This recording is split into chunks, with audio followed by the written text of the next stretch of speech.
Yo les gars, c'est Morwan. Aujourd'hui, je vous annonce la couleur, on va passer pro. Donc le push a été réalisé sur Twitch, donc ma chaîne s'affiche à l'écran, ainsi que sur mon TikTok. On est environ 380 sur Twitch et 500 sur TikTok. Donc ceux qui étaient qui ont vu le push en live, je vous remercie sincèrement. Donc comme vous voyez, je suis à 11 180 Elo, c'est-à-dire qu'il ne me faut qu'une seule game pour passer pro. Donc c'est parti. Donc on se retrouve sur la map triple triple en Brawl Ball. C'est une map assez fermée, donc il y a beaucoup de corps à corps qui seront joués. On décide de partir sur des man Hank, Kit et Shade, tandis que l'équipe d'en face part sur Willow, Jayong, Mr. P. En premier pick, on décide de partir sur Lumi qui a un très bon contrôle de zone et un très bon DPS, et en plus elle pourra geler une zone avec ses fléaux. Ensuite, en deuxième et troisième pick, il décide de partir sur Cordelius et Kazé. Donc il répond par du Cordelius et de la Kazé, donc il faudra répondre par de la défense, donc quelque chose qui pourra garder la distance. On décide donc de partir sur Bonnie qui a une très bonne hypercharge qui pourra stun la Kazé si elle peut. Enfin, on part sur un Stu en dernier pick afin d'éviter les pics lanceurs qui pourraient être très forts vu notre compo. Finalement, il décide de partir sur un Larry et Lori qui est un très bon lanceur et qui pourra aussi se défendre si jamais il se fait push. Donc je décide de partir sur Lumi, donc mon but va être donc de mettre mes gadgets le plus haut possible pour qu'il ne puisse pas avancer. Donc j'en mets un à gauche et un à droite du mur pour que le Larry ne puisse pas se poser directement derrière le mur. Notre but va être d'empêcher le Larry d'avancer, donc il va falloir que je place mes fléaux très haut. Le Stu, quant à lui, devra donc ouvrir la map à chaque fois pour qu'on puisse garder la distance sur tous les brawlers qui sont en face, vu qu'on a beaucoup plus la range comparé à eux. La Bonnie, elle, donc va juste devoir charger son ulti, sauter si elle peut sur le Larry ou dès qu'elle se fait push comme ici. Mais sinon, la game en tant que telle est vraiment très passive. Nous, on a juste à attendre que le Stu ouvre la map pour pouvoir vraiment jouer notre jeu. Donc il se pourra aussi qu'on meure de temps en temps, comme ici la Bonnie qui se fait push par la Kai'Sa. Mais dans tous les cas, moi, mon but, vous voyez là, donc je place mes fléaux très haut pour empêcher les adversaires de prendre la balle et donc de marquer. Donc ce que j'ai fait, ça paraît peu, mais ça va vraiment empêcher les adversaires de marquer. Là, j'ai eu le temps d'attendre que mes mates reviennent, donc maintenant qu'on est 3, donc ça va être assez tranquille. On arrive à défendre la Kai'Sa, donc ça fait un kill. On récupère la Bonnie récupère le kill à gauche sur le Cordelius. Il reste que Larry qui a donc un V2, donc assez tranquille à régérer. Bon, il a finalement réussi à survivre, mais c'est pas grave, je respawn, donc on peut le gérer à 3. Maintenant qu'il est mort, vu que Larry est un brawler assez chiant à contrer, donc on va devoir avancer. La Bonnie prend son ult, et c'est exactement ce que j'ai dit pendant la draft. Donc c'est un hypercharge, si elle se fait push par la Kai'Sa, elle a juste à auto-shoot. Donc la Kai'Sa se fera stun et au décollage et à l'atterrissage.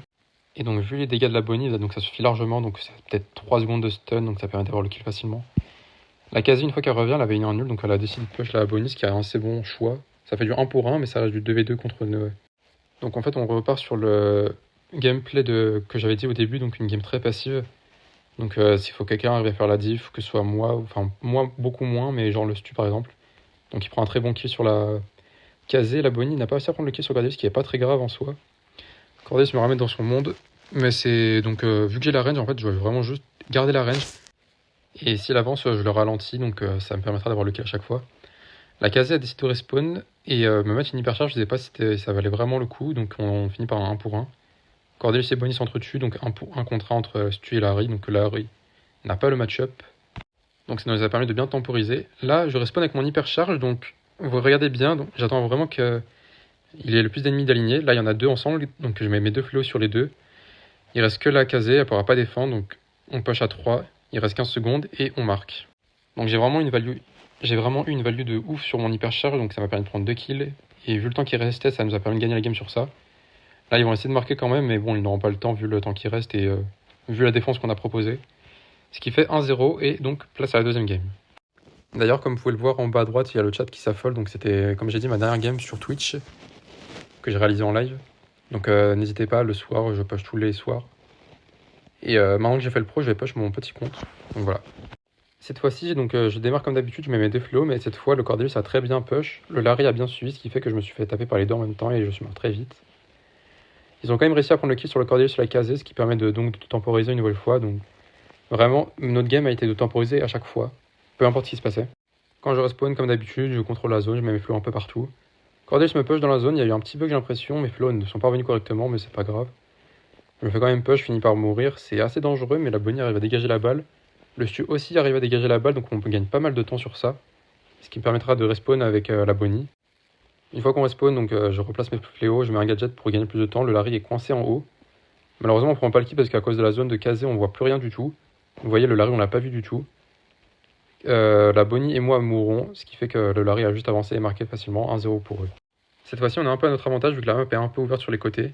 Donc la Bonnie peut tranquillement prendre son côté. Moi j'ai un super donc il faut vraiment que j'essaie de garder longtemps pour essayer de vraiment assurer un kill sur quelqu'un. Malheureusement je le rate, la Kai'Sa a vraiment bien dodge, ma brain à la limite. Donc vraiment en ce moment j'ai vraiment le seum parce que c'est très long à charger un ulti de Lumi, vous vous rendez pas compte. Aussi de son côté la Kai'Sa prend vraiment beaucoup d'espace, la Bonnie s'est retrouvée forcée à venir au milieu. Par contre, la Bonnie arrive à prendre un très bon kill, même un double kill sur le Larry avec son hypercharge et le Cordelius. Donc ça nous permet de revenir à 1-1 au score. Mais à ce moment, on sait que ça va être compliqué parce que Bonnie vient d'utiliser son hypercharge qui pouvait vraiment assurer un kill sur quelqu'un. Alors que de son côté, Kazé a son hypercharge et vraiment l'hypercharge de Kazé, c'est peut-être l'une des choses les plus fortes du jeu.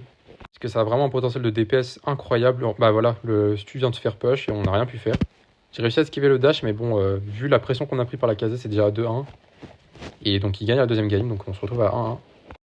Donc c'est parti pour la troisième game, ça va être vraiment le même principe à chaque fois. Je replace mes flots pour gérer la zone. Mais cette fois ici, j'ai l'impression de changer de side, donc la Kazé se retrouve sur le Stu, ce qui est pas dérangeant de notre côté parce que le Stu peut dash pour éviter que la Kazé s'avance. De ce côté, la Bonnie, juste à attendre comme elle fait très bien. Donc moi, je distribue un peu de tous les côtés à chaque fois. Si le Larry est éloigné, je m'avance un peu pour distribuer à droite, à gauche. Le Cordelius décide de push, peut-être un mauvais choix de sa part, donc ça nous permet d'avancer. Le Stu arrive à quand même prendre un kill sur la Kazé, ce qui nous permet donc de retrouver un 2v1. Là, je mets un très bon gadget sur le Larry, ce qui l'oblige à décaler vers la droite. Et la Bonnie prend un très bon kill aussi. Donc vraiment, ça me fait gagner beaucoup de temps et nous permet de mettre la pression aussi. Le Cordelius part en ulti sur la Bonnie, je sais pas si c'est une bonne chose parce que ça nous permet de retrouver un 2v1 sur la Kazé, donc de prendre le kill. Mais aussi, c'est un avantage pour lui parce que la Bonnie est vraiment faible en 1v1. Du coup, nous, ça nous permet de push. Le Stu casse très bien le mur, il me fait la passe et donc ça me permet de faire un tout droit directement dans le but et de marquer 1-0. Et honnêtement, à ce moment-là, je stresse pas mal, donc vraiment, je parlais plus du tout pendant le stream. La Bonnie fait un très bon kill sur le Larry, ce qui me permet de nous d'avancer. La Kazé me push, on s'entretue, le Stu en haut fait un tir. Donc ce qui s'est passé, c'est qu'il a fait un tir, le Cordelius lui a mis un ult, et donc les deux brawlers ont disparu, et la balle est rentrée directement dans le but. Et là les gars, GG, je finis joueur star en plus, donc vraiment hyper content pour ce rang pro. Donc voilà, je vous l'affiche.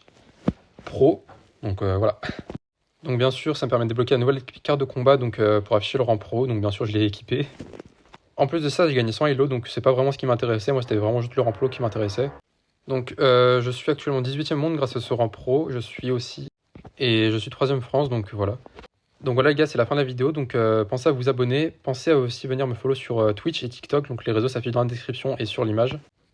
Si vous voulez, pensez à passer le soir, donc je suis souvent en stream, donc actuellement vu que j'ai passé le rang pro, je vais push le Smurf rang pro aussi, je vais essayer vu le temps qui reste.